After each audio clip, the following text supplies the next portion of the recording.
స్టాలిన్ ఎత్తుగడ వల్లనే విజయ్ ఈ తిప్పల పడ్డాడు. కమ్యూనిస్టులు కాంగ్రెస్ కలిపి విజయ్ని కాపాడే ప్రయత్నం చేస్తున్నారు అన్నటువంటిది ఈనాడు రాసుకొచ్చిన ఒక కథనం. తమిళనాడు టీవీకి అధినేత విజయ్ ప్రభుత్వాన్ని ఏర్పాటు చేసింది డిఎంకే అధినేత ఎంకే స్టాలిన్ తెర వెనక ఎత్తుగడలు వేస్తున్నట్టు విశ్లేషణలు వస్తున్నాయి. అంటే స్టాలినే సహకరిస్తున్నాడట ఇతన్ని తీసుకురొచ్చి సీఎం చేయడానికి. ఓ పక్కన అతనేమో నేను మీటింగ్ పెట్టుకుని మరి ఏఐఏడిఎంకేతో కలిసి ప్రభుత్వం ఏర్పాటు చేయడానికి అయితే వీళ్ళు ఈ కథల్ని అల్లుతున్నారనమాట. మరి కాంగ్రెస్ తయారు చేసిన అల్లిని కథలోకి వీళ్ళు ఒకటి రాస్తున్నట్టున్నారు. డిఎంకే చాలా లోతైన రాజకీయ వ్యూహం వచ్చినట్టు అవగతం అవుతుంది. తమ కూటమిలోని పార్టీలు ఒక్కొక్కటిగా టీవీకేకి మద్దతు ఇచ్చేలా స్టాలిన్ పావులు కలిపారని రాజకీయ విశ్లేషకులు చెప్తున్నారు. స్టాలిన్ నేతృత్వంలో గురువారం డిఎంకే ముఖ్య నేతలు పలుమార్లు అంతర్గత సమావేశాలు నిర్వహించారు. ఆ తర్వాత శుక్రవారం కూటమి పార్టీలైన వామపక్షాలు వీసీకే ఐయుఎంఎల్ నేతలతోనూ స్టాలిన్ సుదీర్ఘంగా చర్చించారు.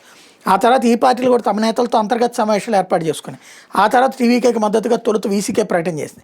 ఐయుఎంఎల్ కూడా మద్దతు ఇచ్చేందుకు సానుకూలంగా స్పందించినట్టు వార్తలు వచ్చినా అధికారిక ధృవీకరణ లేదు. ఇలా కూటమిలోని కాంగ్రెస్ తీరుతో ఓవైపు అసంతృప్తితో ఉన్నప్పటికీ మిగిలిన మిత్రపక్షాలను తెలివిగా టీవీకే వైపు ప్రయోగించింది డిఎంకే.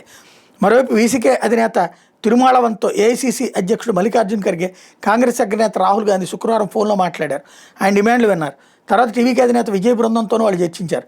దీంతో వీసీకే టీవీకేకి మద్దతు ప్రకటించింది. సిపిఎం ప్రధాన కార్యదర్శి ఎంఏ బేబీ, సిపిఐ ప్రధాన కార్యదర్శి డి రాజే సైతం తమ పార్టీల శ్రేణులతో పాటు వీసీకేతో కూడా మాట్లాడారు. మూడు పార్టీలు ఐక్యంగా నిర్ణయం తీసుకుని మద్దతు ప్రకటిస్తాయని శుక్రవారం ఉదయం బేబీ వెల్లడించారు. అనుకున్నట్టుగానే సాయంత్రానికి టీవీకేకు ఆయా పార్టీలు మద్దతు లభించింది. ఈ మొత్తం ఎపిసోడ్లో స్టాలిన్ పెద్ద గేమ్ని ఆడినట్టు రాజకీయ నిపుణులు చెప్తున్నారు. ప్రభుత్వ ఏర్పాటుకు మార్గం సుగమం చేయడం, మిత్రపక్షాలతో కూడిన ప్రభుత్వాన్ని ఎదుర్కోవడం ఒక ఎత్తు అయితే డిఎండికే ఒక సీటుతో కలిపి మొత్తం 60 మంది ఎమ్మెల్యేలతో బలమైన ప్రతిపక్ష పాత్ర తీసుకోవడం మరో ఎత్తు. తద్వారా అన్నాడీఎంకే నేతృత్వంలో ఎన్డీఏని అటు ప్రభుత్వంలోనూ ఇటు ప్రధాన ప్రతిపక్షంలోనూ రాకుండా చెక్ పెట్టగలిగారు. ఈ చర్య అన్నాడీఎంకే వర్గాలకు మింగుడు పడ్డం లేదు. ఈ రాసినోడు ఎవడో కానీ పూర్తి అపరిపక్వంగా ఉన్నాడు. అన్నాడీఎంకే ఎట్లా ప్రతిపక్ష పాత్ర అవుతుంది? థర్డ్ ప్లేస్ జనం ఇచ్చాక ఇందులో స్టాలిన్ చేసేది ఏంది? స్టాలిన్ కాదనే కదా కాంగ్రెస్ అక్కడికి వెళ్ళింది. స్టాలిన్ అమనక్కలను తిడుతున్నాడు కదా. కమ్యూనిస్టులు కూడా కాంగ్రెస్ మాటిని అడుగుపోయారు. వీసీకే అటు ఇటు నాటకం ఆడుతోంది. ఇందులో స్టాలిన్ చేసింది ఏంది అంటే వీళ్ళు ఎవరో స్టాలిన్ పిచ్చోడైనోడు ఎవడో రాసిన వార్తను వీళ్ళు కథలు అల్లేశారనమాట.